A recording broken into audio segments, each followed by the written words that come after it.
Our inbox melted a little yesterday with many viewers sending us the awesome review video from Sean over at Air Photography showcasing the SkyRover X1 drone. The reason it caused such a meltdown in the drone hobby is because it seemed to be another licensed product from drone giant DJI. Following on from the Anzu Robotics deal to bring an enterprise model, the Mavic 3 Enterprise, to the world under a distinctive green color and different brand, we this time have an entry squarely into the consumer side of things with the hobby favorites DJI Mini 4 Pro seemingly taking on new life as an orange-skinned reworking of its DJI cousin. Now, unlike the Anzu Robotics straight reproduction of a DJI model, this sub 250 gram drone does seem to have some physical differences, including the lack of onboard storage and some physical changes in numbers of lights and their locations. Otherwise, the app within Sean's video, the drone itself looks like a Mini 4 Pro Lite, essentially. The app itself has now started to show on different platforms, and very much looking at this screen recording, you can see that it is absolutely a reworking of the DJI Fly app, very similar to the ill-fated Spectre drone. So the app, as you can see, is very, very similar to the one that we're used to seeing with DJI.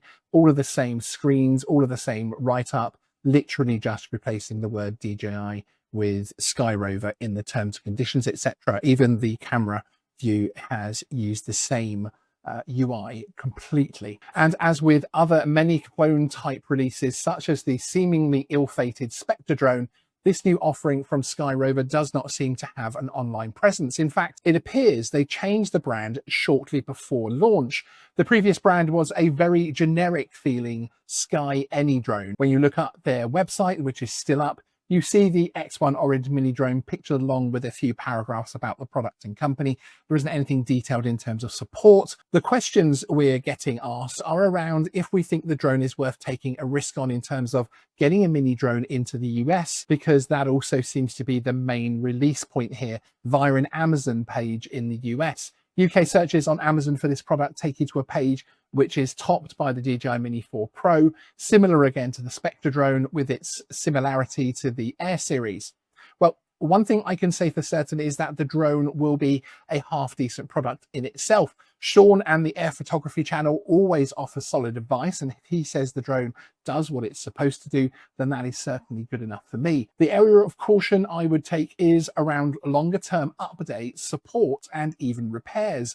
Although things look bleak for DJI in the US at the moment, the company are at least publicly confident of resolving the import issues, so it might be worth holding a few weeks to see if that happens or not. But of course, there are other roadblocks right around the corner for them.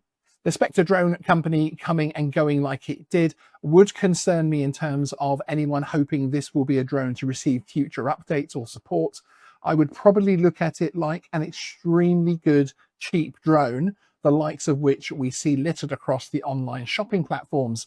This one will probably give you a much better experience than many of those products, but it will likely have little to no ongoing support. And of course, that price tag is not exactly inexpensive. The entire brand changed just before launch, and the page waiting for the old brand gave about as much detail as your average Squarespace template. So there really isn't much in terms of ongoing support. Price-wise, you can actually get a chunky discount via Sean's video, so go watch it if you're interested in the drone itself. The question of who is behind this type of brand releasing licensed drones is very much a mystery, and I suspect any of the guesses out there on social media are probably a little bit right and wrong at the same time. I doubt very much that DJI are trying to find a loophole around the US import issues and upcoming legislation changes. Very early on in the Anzu Robotics release cycle, the US political system confirmed it would include any licensed or obvious attempts to circumvent legislation in any bans of DJI or Chinese drones. Also, the numbers involved would just not be of interest to DJI, in my opinion. Instead, it's much more likely that someone is taking a punt on a limited run of drones and will be happy with the profit they make via a simple Amazon sales page, keeping the costs as low as possible. It appears that these units are being manufactured in Malaysia, likely at the same factory as the Anzu Robotics have used, and in fact that many DJI main brand products are produced from as well. So in terms of a business deal for the license holder here, this makes sense as a limited run to satisfy a certain level of demand. Let me know in the comments if you've considered or even ordered one of the SkyRover drones. And if you're new here, do hit that subscribe button for more drone news, rule explainers, Q&A, and much more. SkyRover.